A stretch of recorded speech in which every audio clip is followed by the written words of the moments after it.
El siguiente segmento tiene contenido o opinión. La entrevista en A Primera Hora. Analizamos los hechos del momento junto a sus protagonistas. Muy bien, 7:38 en la mañana, gracias, Dios les pague. Discrepan, pero están ahí pues escuchando este programa, que eso es parte de la libertad de expresión y me encanta, de verdad, yo valoro mucho, valoro que me critiquen porque es normal y es legítimo, porque además yo no soy perfecto, no somos perfectos quienes hacemos este espacio y está muy bien que nos critiquen, solamente paso a explicarles obviamente que nos pueden decir lo que sea, menos que no somos plurales en este espacio de noticias. Eso no nos pueden decir jamás. No hay evidencias de que no respetemos el principio de pluralidad en este espacio de noticias. A ver, rápidamente informo a la audiencia. No se desconecten que vamos a tener una entrevista muy interesante con el vocero de la Policía Nacional sobre algunas dudas que seguimos teniendo una vez que hemos iniciado esto que denominan nueva normalidad. La Fiscalía General del Estado posteó hace poco en su cuenta Twitter: Fiscalía y Policía Ecuador allanaron las instalaciones de la Secretaría o de la Dirección del Servicio Nacional de Gestión de Riesgos y Emergencias en la ciudad de Guayaquil y otros 2 inmuebles para recabar indicios ante las denuncias de presunto sobreprecio en la compra de kits de alimentos en el contexto de la crisis sanitaria. Sobre eso hay que recordar a nuestra audiencia, ayer por ejemplo ese tema le preguntamos a Silvana Vallejo, quien es la directora del Servicio Nacional de Contratación Pública, sobre esto que fue materia de una publicación por parte del portal Primicias, que daba cuenta de que hay inquietudes sobre posibles irregularidades en adquisición de kits de alimentos. La directora del Servicio de Riesgos, Alexandra Ocles, había escrito ayer: rechazamos la publicación infundada de Primicias acerca de sobreprecio en los kits de alimentos para la atención de emergencias. No permitiremos que la labor realizada por Riesgos sea manchada por mentiras que solo buscan desequilibrar el trabajo del gobierno. Esa es la visión de la funcionaria respecto de la publicación de Primicias. Hemos llevado un proceso transparente en la contratación de los kits de alimentos. Se ha cumplido con los estándares internacionales de calidad, garantizando el correcto embalaje, conservación y transportación de cada kit, valores que para esta publicación no fueron considerados. Este proceso se encuentra suspendido hasta realizar las aclaraciones del caso. Riesgo seguirá trabajando junto con las instituciones de respuesta por el bienestar de los ecuatorianos. La adquisición de estos kits de alimentos se ha realizado de manera transparente, se ha cumplido con todos los procesos. Desde un inicio hemos pedido el apoyo de la Contraloría General del Estado. Finalmente, como es de conocimiento público, el proceso aún no ha sido cancelado y no hemos recibido los productos. Esa es la aclaración. La leemos como corresponde a manera de información, al igual que el tuit de la Fiscalía que da cuenta de los allanamientos y al igual que ayer hicimos referencia a la publicación de Primicias, fruto de lo cual le preguntamos a Silvana Vallejo sobre este tema. Al final del día, yo quiero insistir en lo que he venido diciendo en el curso de los últimos días y de las últimas semanas. Creo yo que los ciudadanos, y estoy convencido, los ciudadanos estamos cansados de los actos de corrupción. Cansados. Hartos de los actos de corrupción. Quieren que contribuyamos con nuestros recursos, con el dinero, una parte del dinero que gana la gente trabajando, los que tienen relación de dependencia y también los profesionales que no tienen relación de dependencia. Nos piden que arrimemos el hombro. Y como dije ayer y como he venido diciendo a lo largo de esta semana, en los diferentes espacios que tengo para pronunciarme, si quieren que contribuyamos, primero controlen la corrupción. Y ese control de la corrupción tiene que ir de la mano con un proceso, como siempre he señalado, justo, que respete el debido proceso, la presunción de inocencia y el derecho a la defensa. En esos a mí me parecen que son principios irrenunciables. Que en el caso de la Dirección o del Servicio Nacional de Riesgos se aclaren las cosas, se establezcan, de ser el caso, responsabilidades de haberlas, como también debe ocurrir en el sector salud, en el Instituto Ecuatoriano de Seguridad Social. Más adelante tendremos contacto con Jorge Guate, en el Ministerio de Salud, en la Policía Nacional. Ayer también se conoció de un caso en Ambato, en el hospital de Ambato, cuya gerenta fue destituida. Eso tiene que ser aclarado, pero siempre respetando el debido proceso, la presunción de inocencia y el derecho a la defensa. Así nomás es esto. Silrad Trasdaviña nos toma la posta en este momento para, justamente vamos a procurar también estar pendientes de este diálogo. Mucho ojo con este diálogo, porque vamos a procurar absolver muchas dudas que tienen los oyentes y los internautas respecto de cómo se está manejando esta etapa del semáforo en rojo, pero este paso del aislamiento al distanciamiento, como ha llamado el gobierno, con el vocero de la Policía Nacional. Adelante, Silrad. Gracias, Fabri. Así es, 7 de la mañana con 44 minutos y hacemos contacto con el mayor Cristian Rueda, el vocero de la Policía Nacional, para tratar precisamente sobre los diferentes operativos de control que se están llevando a cabo durante esta emergencia sanitaria y también los procesos de control que existen ya en esta fase de distanciamiento social. ¿Qué tal? Muy buenos días, mayor. ¿Cómo está? Bienvenido. Buenos días a todos nuestros radioescuchas. Reciban un cordial saludo de parte de la Policía Nacional del Ecuador. Así es, Silvana, muchas gracias por la invitación. También la Policía Nacional, este momento, con sus 52,000 hombres y mujeres, nos encontramos en todo el país, justamente para dar cumplimiento a todas estas medidas restrictivas y a las nuevas disposiciones que las autoridades han emitido para dar cumplimiento. Es así que ahora los 221 cantones han determinado, la gran mayoría de ellos, el establecer dentro de esta semaforización el color en rojo. ¿Cuál es la diferencia que existe con el aislamiento que estábamos viviendo anteriormente? Son muy pocas. Básicamente el llamado aquí para no relajar las actividades y darles a conocer cuál es la diferencia exclusivamente radica en que el resto de las actividades, por ejemplo, el toque de queda, se siguen manteniendo de 14 a 5 horas, se mantiene la suspensión laboral también, excepto en los sectores esenciales. La activación del comercio es la única diferencia. Aquellos que pueden ofertar en línea y pueden llevar sus servicios, sus productos a domicilio. Se extiende este horario también hasta desde las 7 de la mañana hasta las 10 de la noche, al igual que el servicio de taxis. Mayor. Sí. Sí, sabemos que estamos con estas restricciones, pero sin embargo estamos viendo que en la práctica hay un relajamiento absoluto. Recuerdo un titular hace pocos días de Diario El Comercio que decía el semáforo en rojo, pero la ciudadanía está en verde, entonces, o era en naranja. ¿Qué hacer con este tema también? ¿Cómo se está manejando el tema de las sanciones, las acciones y cómo también concienciar a la ciudadanía por este tema del relajamiento absoluto que se ve en las calles? Es lo que le indicaba justamente Silvana, hacer un llamado a la sociedad para que dé cumplimiento a todas estas disposiciones que las autoridades, ahora en este caso los municipios, quienes serán finalmente quienes tomen la última decisión, acaten con responsabilidad todas estas disposiciones. Es importante indicarles que nosotros como Policía Nacional estamos desarrollando campañas de concientización en los diferentes puntos de aglomeración de personas en donde acuden a abastecerse de alimentos o de insumos médicos, pero también estamos sancionando con aquello que ya se venía de manera normal dentro de las actividades, es decir, por ejemplo, el uso de salvoconductos, el uso de mascarillas, el respeto a la restricción vehicular por el último dígito de la placa. Esto implica sanciones pecuniarias, pero también es importante recordarles que en el caso de incumplimiento puede darse la detención de aquella persona inclusive. Ahora, Mayor, la detención es uno de las sanciones que ustedes están realizando.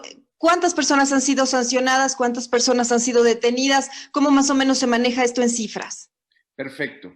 Dentro de la operatividad que la Policía tiene desarrollado hasta el día de hoy y que básicamente es una rendición de cuentas a nuestro trabajo, que consiste en proteger justamente a aquellos que sí están cumpliendo con responsabilidad, debemos señalarles lo siguiente. La infracción, las personas sancionadas a la infracción al toque de queda, en su primera infracción tenemos 45,727 hasta el día de hoy. En la segunda infracción a este mismo toque de queda, tenemos 3,085 personas detenidos por incumplimiento al decreto 1017, tenemos 1,089 personas.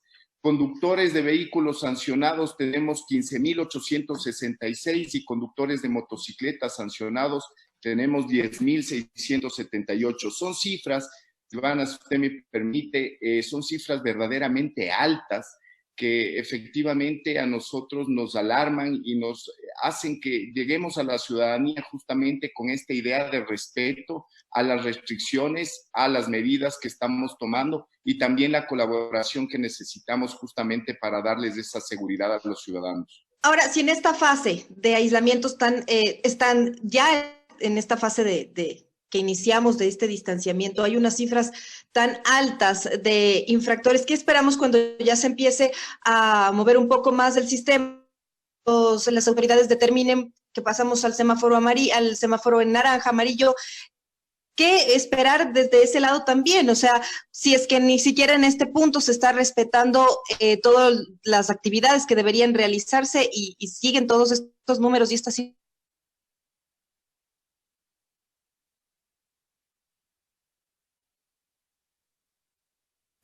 A ver, ¿tenemos ahí algún problema con internet? Ahí está. Determinada instancia han sido, de acuerdo a la sanción económicamente, multados y de acuerdo pues a las posiciones en determinada instancia serán cobradas estas multas con el pago de determinados insumos básicos.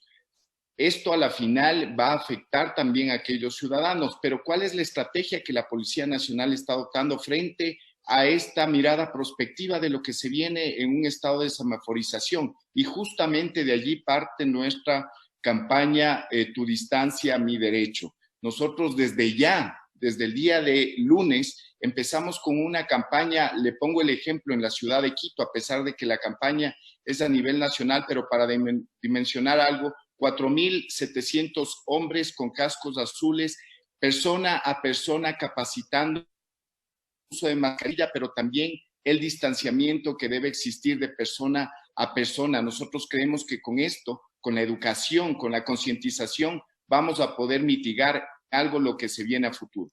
Mayor, le voy a trasladar algunas preguntas de los internautas a esta hora. Nos preguntan, por ejemplo, si uno tiene una cita médica y saca un salvoconducto, ¿es necesario imprimirlo o se lo puede presentar únicamente con el teléfono celular? No, es necesario imprimirlo porque este salvoconducto que tiene duración de un día, donde detallamos el galeno, la casa de salud, las horas, también tiene un código QR, el cual debe estar pegado en la ventana, en el vidrio del vehículo, para que nuestro personal a través de una aplicación podamos escanear ese código QR y tener en nuestras manos, para evitar justamente esta cercanía y dar cumplimiento a este distanciamiento, toda la información que el conductor, el usuario de este salvoconducto. O sea, tiene que estar impreso. Tiene que estar impreso y pegado en el vidrio del vehículo. Pero el código QR también está en el celular. Eso no serviría entonces, porque si usted le muestra el celular, ahí también está el código QR. Así es. Lo que pretendemos con esto es evitar el contacto. Usted entenderá que si nosotros como Policía Nacional estamos fomentando una...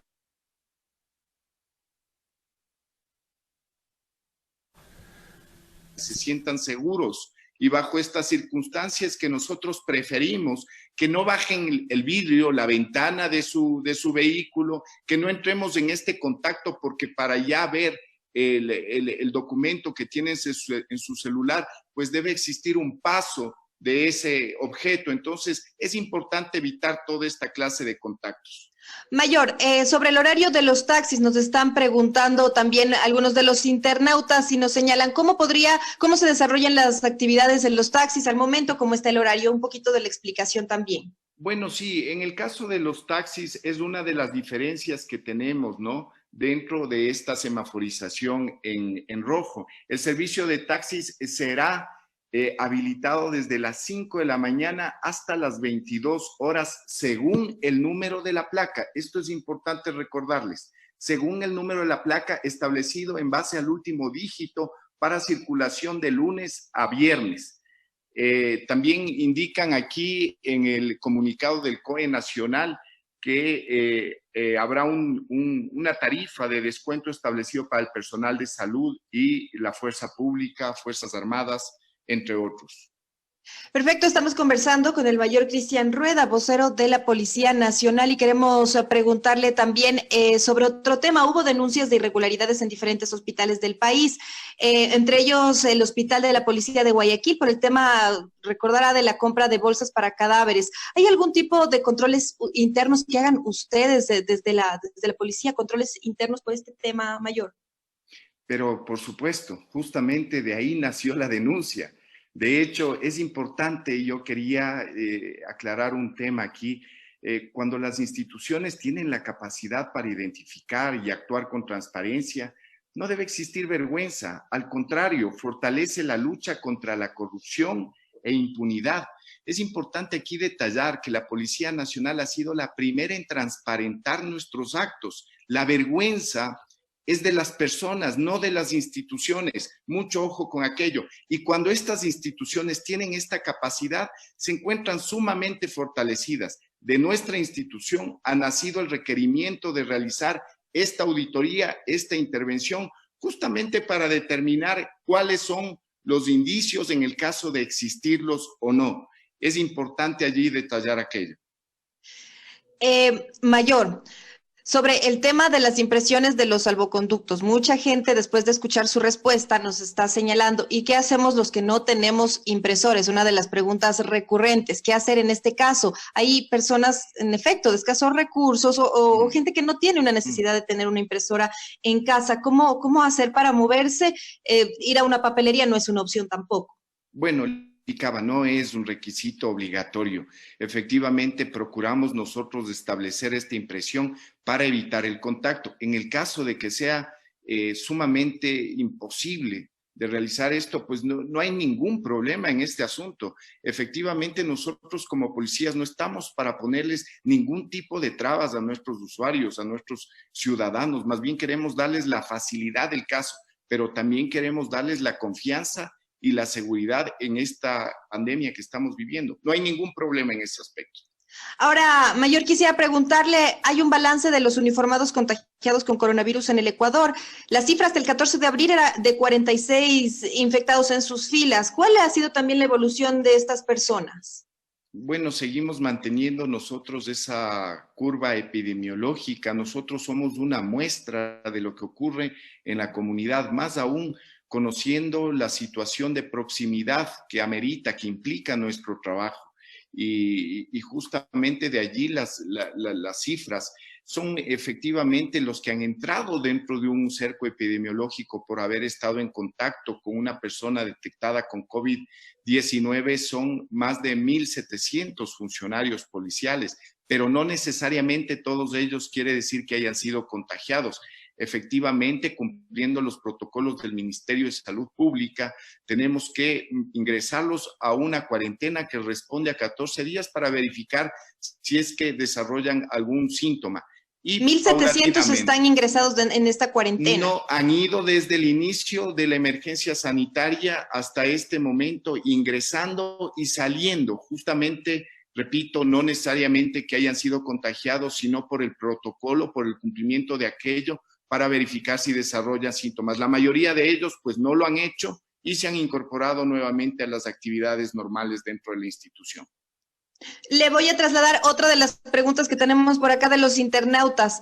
Nos están preguntando, ¿qué trámite debo realizar para obtener un salvoconducto y viajar a otra provincia por asuntos profesionales, mayor? Le transfiero esta pregunta.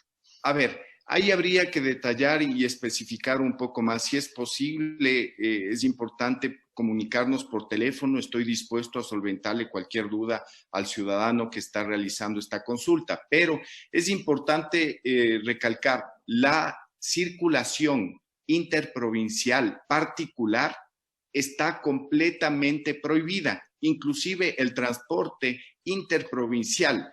Es así que bajo estas circunstancias solamente aquellos que están dentro del abastecimiento de la columna vertebral entre costa, sierra y oriente pueden hacerlo. Y es así como nosotros estamos llevando los controles en los ejes viales como Policía Nacional.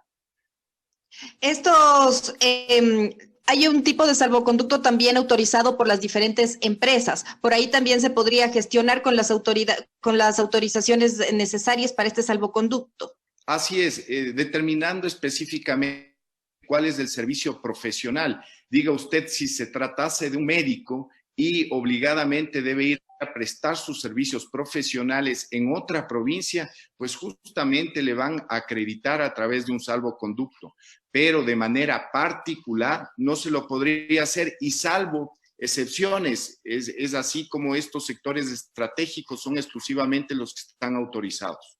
Ahora, Mayor, respecto al tema de los horarios que usted nos estaba explicando en el funcionamiento de los taxis, si hay un toque de queda que inicia pues desde las 2 de la tarde, ¿quiénes podrían utilizar estos servicios pues en los diferentes horarios que usted nos acabó de explicar? Bueno, ¿Para quién está activado todo este sistema cuando hay un toque de queda? Sí, efectivamente, usted tiene toda la razón. Hasta el 31 los usuarios, los ciudadanos, tenemos un semáforo en rojo que implica justamente la continuidad del toque de queda. Pero hay una gran cantidad de usuarios en el sector de la salud, en el sector del proyecto piloto de la construcción, que ya está activado y está autorizado en este momento. Están también los funcionarios de la seguridad, en este caso la Policía Nacional, agentes de tránsito, bomberos. Le podría enumerar una cantidad de personas que requieren estos servicios, y justamente es allí donde debería estar enfocado pues este tipo de actividades. De servicio. ¿No? En el caso del taxi, así es. Mayor, otra de las preguntas, es una inquietud del colega Winnie Flores. Él nos está enviando una pregunta y dice, los insumos de protección, mascarillas, guantes y más para cada miembro de la policía, ¿quién les facilita estos temas? ¿La compra es individual por cada policía? ¿Cómo se está realizando este proceso? A ver, efectivamente, miren, nosotros hemos venido realizando un proceso de contratación. Nuestra ministra de Gobierno, mi comandante general, lo ha manifestado ya públicamente. Estos son procesos que se realizan paulatinamente para ir de esa misma manera entregando a nivel nacional y de manera discriminada. Es decir, hay gente dentro de nuestra institución, miembros policiales que están cumpliendo actividades sumamente sensibles, como es el caso de criminalística. Le pongo un ejemplo, el levantamiento de cadáveres. Ellos requieren un equipamiento distinto al resto de policías que estamos en los puntos de control, por ejemplo, donde se les ha entregado las mascarillas y los guantes. Pero más allá de todo aquello, es importante que de manera paulatina lo seguiremos haciendo. Aparte de todo lo que le he nombrado, se ha gestionado con empresa privada también en diferentes puntos la entrega de estos insumos a los policías, pero nuestra principal arma ha sido la capacitación y nos ha funcionado muy bien. El indicarles el distanciamiento que deben existir en sus procedimientos, el uso permanente de los elementos de bioseguridad, el lavarse las manos, el gel antibacterial. Eso básicamente han sido pues nuestras armas para de alguna manera mitigar este virus. Mayor, en el país se han anunciado diferentes recortes en varias áreas. Se sabe que estas no van a afectar a los uniformados, pero por ejemplo, al personal administrativo o en diferentes inversiones, ¿ustedes van a sentir algún tipo de recorte también? ¿Cómo está el tema en ese sentido? Mire, nosotros como institución estamos conscientes de la afectación que estamos viviendo todo el país, toda la sociedad. El policía viene de cada uno de los barrios, de las ciudades, de las provincias del país, y sentimos y vivimos las mismas necesidades que tienen nuestros ciudadanos. Y bajo estas circunstancias, internamente nosotros estamos realizando procesos paulatinos de recorte en determinadas áreas de insumos inclusive, para de esa forma entregar nuestra colaboración desde el punto de vista administrativo, en insumos, en toda esta área logística que tenemos. También estamos viendo el recorte al máximo de lo que nosotros podamos utilizar para que justamente este restante pueda ser utilizado en otras áreas. Mayor, otra de las preguntas que nos llegan a esta hora a través de las redes sociales sobre la movilidad. Si viajo con una cooperativa ejecutiva de taxi, ¿quién debe tener el salvoconducto? Si viajo, perdón, disculpe, no le escuché muy bien. Le repito, mayor, si viajo con una cooperativa ejecutiva de taxi, ¿quién debe tener el salvoconducto? Una cooperativa ejecutiva de taxi. De taxi. Debe ser exclusivamente el taxi quien está ofertando pues este servicio de transporte. De hecho, ahora tenemos también la habilitación para aquellos buses escolares que anteriormente estaban, le voy a poner como ejemplo este caso, trabajando en los diferentes colegios y en el área educativa, ahora han sido contratados para justamente trasladar al personal en el área de la construcción. Es así como deben requerir el salvoconducto y son ellos los responsables justamente en la justificación de la adquisición del mismo. Muchas gracias, mayor Cristian Rueda, vocero de la Policía Nacional, hablando sobre los operativos de control en medio de esta emergencia sanitaria. Hay muchas personas que también nos están generando más preguntas, así es que le comprometemos para una próxima ocasión para continuar dialogando con nosotros y aclarando más inquietudes de la ciudadanía. Muchas gracias, mayor, que tenga muy buen día. Con muchísimo gusto, un buen día y un saludo a todos los ciudadanos. Muchas gracias.